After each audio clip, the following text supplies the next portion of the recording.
Warahmatullahi wabarakatuh. Assalamualaikum warahmatullahi wabarakatuh. Buya, saya mau tafsiran ataupun amalan dari Buya. Jadi gini, saya suka menonton situs porno dan sampai-sampai ejakulasi.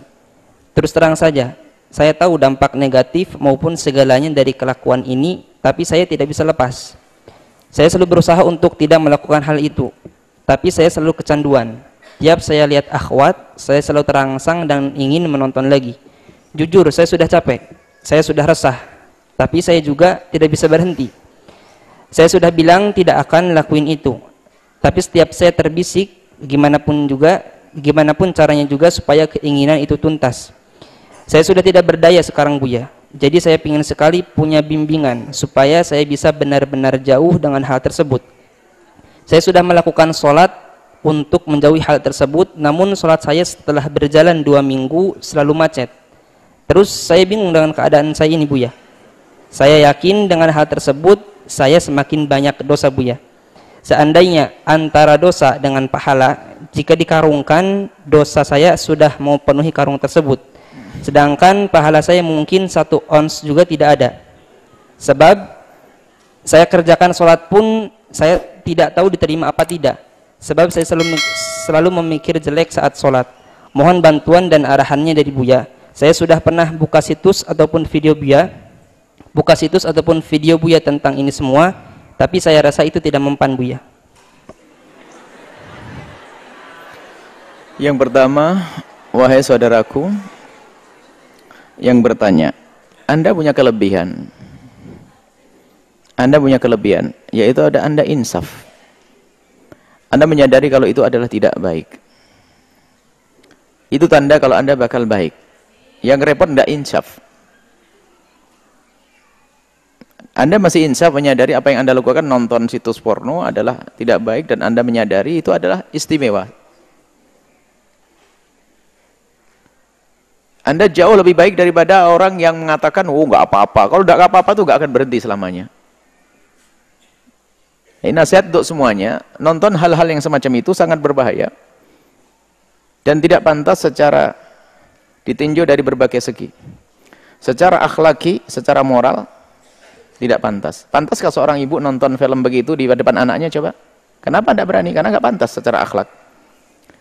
Secara nafsian, psikologi. Secara syar'ian, secara syarak. Secara psikologi akan merusak. Dan itu akan meracuni seseorang untuk mencari sesuatu yang tidak pernah ada di alam nyata. Karena namanya film adalah khayal. Sehingga mungkin saja biarpun istrinya cantik tetap saja kurang. Karena apa? Dia melihat sesuatu di sana. Maka suami yang sangat bodoh yang mengajak istrinya untuk nonton seperti itu.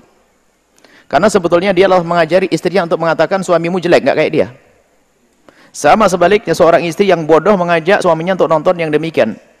Karena seolah-olah mengajari agar suaminya menilai bahwa saja istrinya nggak sebanding dengan dia. Naudzubillah.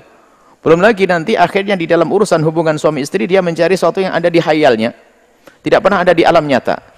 Karena mungkin kelebihan yang ada di film satu, film ini dipadukan seolah-olah dia ingin diwujudkan di istrinya, nggak akan terwujud, maka dia akan puas, maka ujung-ujungnya merendahkan. Kau hanya seperti itu. Sehingga ingin menginginkan hubungan seksual yang bermacam-macam sehingga tidak akan ketemu. Hanya ini niru saja. Dan sehingga binatang sangat lebih sopan daripada urusan. Ini bahaya sekali urusan psikologi yang rusak. Sehingga tidak akan menemukan kepuasan. Dan terus ini ada candu. Nyandu kalau nonton semacam itu. Kalau orang membaca buku mungkin 10 menit, 11 menit, sampai setengah jam sudah pedas matanya. Tapi nonton ini berjam-jam tidak sadar dia. Karena ada urusan syahwat di situ. Dan ini bahaya sekali. Nah, kemudian surah syar'i membangkitkan syahwat sampai nanti mengeluarkan mani dan sebagainya. Mengarah kepada keharaman. Muqaddimah zina dari sini. Anda beruntung masih Anda sadar. Makanya bahaya sekali fatwa picisan dari ustadz-ustadz gadungan itu yang mengatakan nggak apa-apa kalau suami istri. Jangan dianggap nggak apa-apa. Merusak suami istri. Sehingga ada seorang suami bangkit syahwat bukan karena istrinya, naudzubillah. Ini bahaya sekali. Tapi kalau orang yaghuddu qulil mu'minina yaghuddu min absarihim. Kalau Anda seorang pria yang biasa menutup mata, Anda menjaga mata dari yang haram. Ada seorang wanita yang senantiasa menutup mata dari yang haram, lihat. Dengan yang halal akan terus semangat. Tapi karena mata ini biasa dengan yang haram, maka ada yang halal menjadi tidak semangat. Lihat, ini problemnya sampai di rumah tangga. Kalau semakin Anda menjaga, akan semakin indah di rumah tangga. Semakin menjaga. Tapi kalau diumbar syahwat dengan yang haram, dengan yang halal pun sudah tidak nyaman lagi. Sehingga ada seorang laki-laki menemui istrinya hanya karena sebagai seorang istri, bukan untuk hubungan seks dengan di luar, naudzubillah, kehinaan. Dan sebaliknya seorang wanita pun juga demikian, karena tidak menemukan kepuasan dengan suaminya. Baik, bagi Anda yang bertanya, ada solusinya. Anda harus punya yang halal. Karena di saat Anda harus berpuasa misalnya, harus melakukan sholat dan sebagainya. Karena bisikan setan untuk membangkitkan syahwat, pengalaman-pengalaman Anda yang panjang dalam kehinaan ini, kadang tumbuh.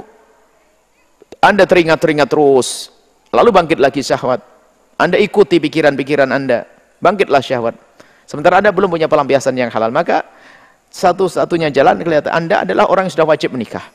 Karena Anda bisa menahan syahwat.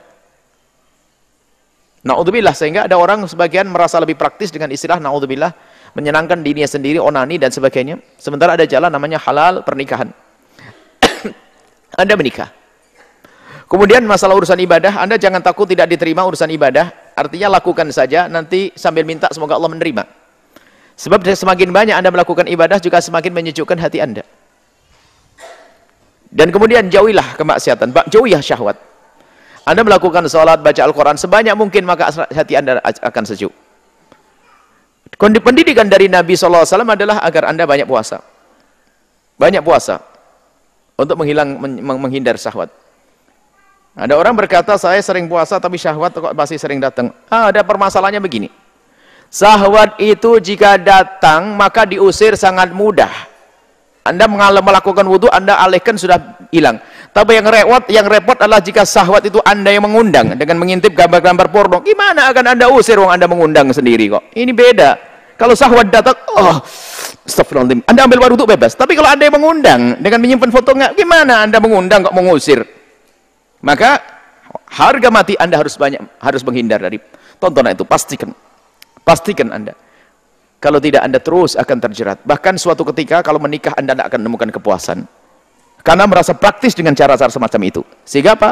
Anda pun tidak akan puas dengan pasangan karena Anda terbuai. Anda telah memenuhi otak dan khayalan Anda digambar di situs-situs tersebut yang itu adalah khayal semuanya. Sehingga Anda tidak akan menemukan orang yang puas dengan Anda dan yang Anda puas dengan dia. Akhirnya apa? Anda terjerat lagi dalam kehinaan. Sehingga naudzubillah menjadi pezina, pergi ke sana pengen nyoba, mungkin wanita ini beda, mungkin wanita ini beda. Itu semua karena apa? Menuruti hawa nafsu. Tapi ingat, Anda beruntung Anda punya orang, Anda insaf. Insya Allah setelah mendengar suara ini, Anda akan berusaha dan insya Allah dapat jodoh yang salehah, sehingga bisa mencukupi hajat Anda, indah dan semuanya. Mari kita jaga mata kita, jaga syahwat kita, jaga pikiran kita, sehingga dengan yang halal kita semakin indah. Wallahu a'lam bishawab.